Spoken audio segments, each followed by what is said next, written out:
সুপ্রিয় মাত্রাসী ভাই বন্ধুগণ, আসসালামু আলাইকুম। তৃতীয় আন্তরিক শুভেচ্ছা জানিয়ে আজকের মতো আলোচনা করব তারাবাইং মাছের পোনা নিয়ে। আপনারা যে স্ক্রিনে এখন ভিডিও দেখতে পাচ্ছেন, এগুলো তারাবাইং মাছের পোনা।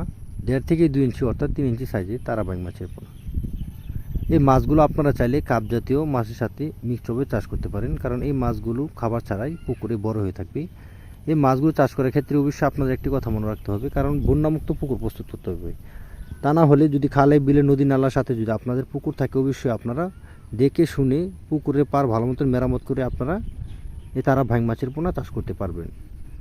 তাহলে মাছটা এক পুকুর থেকে অন্য পুকুরে চলে যাবে না। কারণ আপনারা কাপজাতীয় মাছের পোনাকে যে খাবারটা দিয়ে থাকবেন, ওই খাবার যদি তল দেশে যায়, ওই খাবার খেয়ে তারাবাইং মাছের পোনা জীবন নির্ভর করে টিকে থাকতে পারে। আমাদের কাছ থেকে আপনারা সকল প্রকার মাছের পোনাও ঋণ নিতে পারবেন, কারণ এই মাছগুলো আপনারা খাবার ছাড়াই পুকুরে চাষ করতে পারবেন। আপনারা কাপজাতীয় মাছের সাথে অর্থাৎ ক্যাটফিশ মাছের সাথে অল্প করে কিছু আপনারা ফেলিয়ে রাখবেন, কারণ এই মাছগুলো খাবার ছাড়া বড় হয়ে থাকে। ওই মাছগুলো পাশাপাশি আপনারা এই মাছগুলো প্লাস পয়েন্ট অর্থাৎ আপনারা এই মাছগুলো ফ্রিতে খাবার ছাড়াই বাজারে বিক্রি করতে পারেন।